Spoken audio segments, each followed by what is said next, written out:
Да, Наталья Алексеевна, извините, сегодня нужно выступать на французском языке. Mon exposé s'intitule Les élites françaises et Maïdan. La révolution de Maïdan a été un véritable choc pour les élites politico-médiatiques françaises.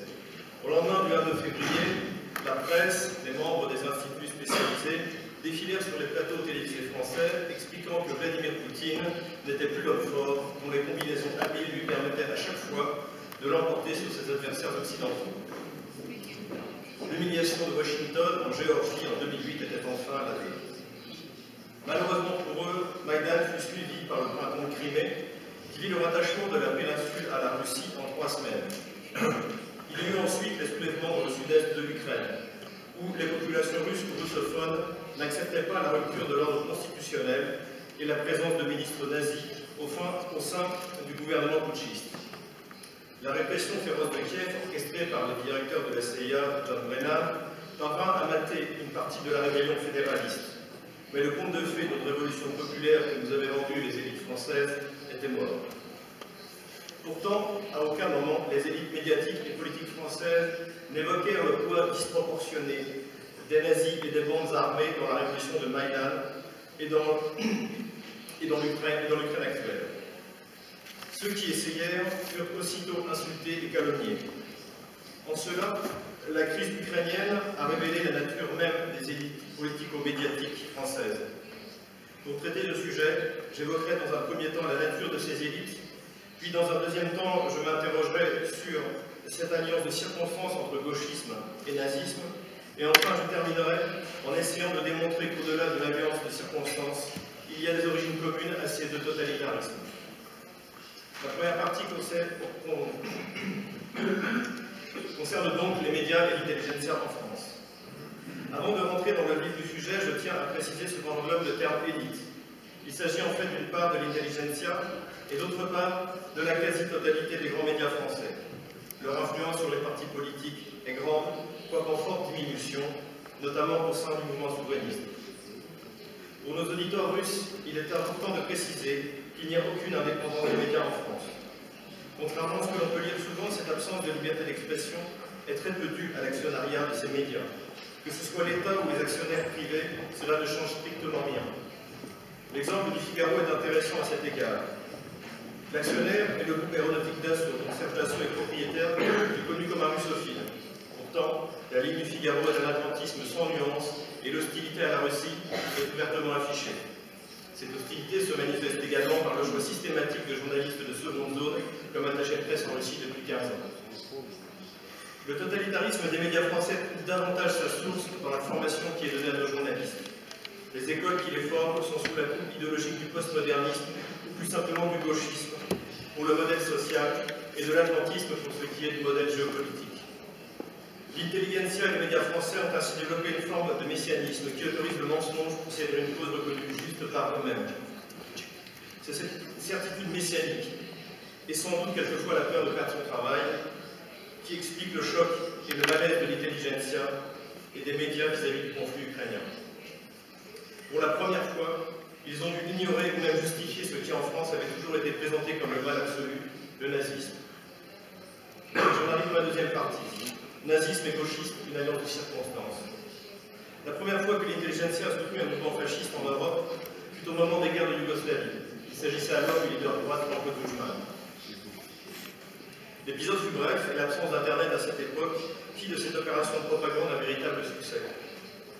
La Révolution orange en 2004 disposait également de groupes néo-nazis de choc, mais l'issue pacifique de celle-ci leur permit de rester discrets.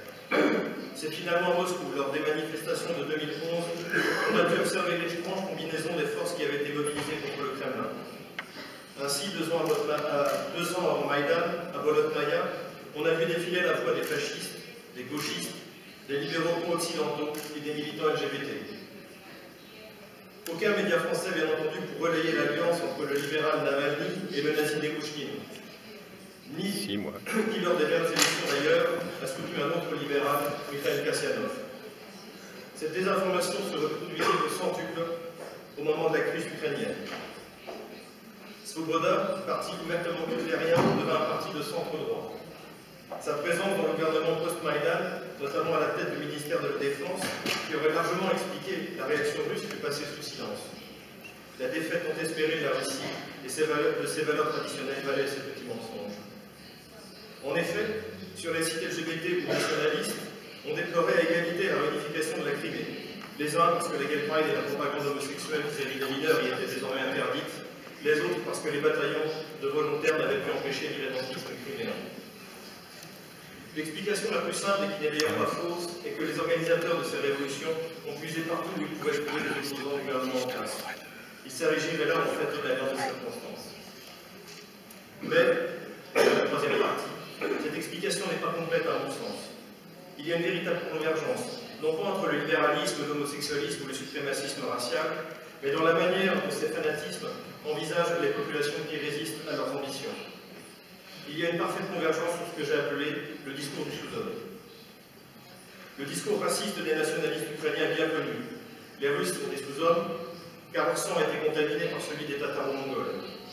Il suffit de lire ou d'écouter le diatribe des nationalistes contre les Russes du Donbass pour le comprendre. Pour l'intelligence occidentale, les Russes du Donbass sont également des sous-hommes, pour ne pas avoir compris le monde merveilleux du postmodernisme. Parce qu'elles n'ont décidément rien compris, cette population n'a finalement ce qu'elle mérite, sous-entendu les bombardements.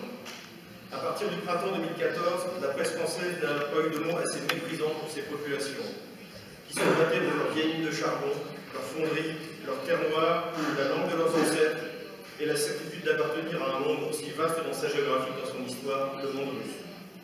Thomas Gomard, directeur de l'IFRI, l'un des think tanks français les plus influents, expliqua que le soulèvement du Donbass avait eu lieu parce que, je cite, « là-bas, il n'y a que ça à faire ». Finalement, ces idéologies ont en commun d'être le produit de la modernité, au sens philosophique du terme, qui a vu le passage d'une civilisation où tous les hommes avaient un même père et une même mère, à une autre où désormais, des races et des peuples étaient ontologiquement supérieurs aux autres. Ce discours sur le sous-homme appliqué aux Russes du Donbass est aussi appliqué aux Russes de Russie, qui s'entêtent à aimer leur patrie et qui s'obstinent à croire à plus de 80% à leur président.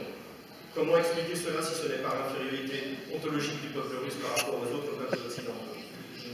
Mais les Russes ne sont plus seuls. Plus de la moitié de l'Angleterre a rejoint ce groupe des sous-hommes pour avoir voté pour le Brexit. Les électeurs de Donald Trump, les électeurs souverainistes de France et d'Autriche, dont je fais partie. Bientôt les Moldaves qui vont élire un président qui refuse l'Union européenne et les jeux LGBT, tous ces gens-là sont des sous-hommes. Si vous voulez comprendre la violence du totalitarisme postmoderne de notre intelligentsia, lisez les textes post-Brexit à la main de Bernard-Henri Lévy, de grands intellectuels français, pour ceux qui connaissent.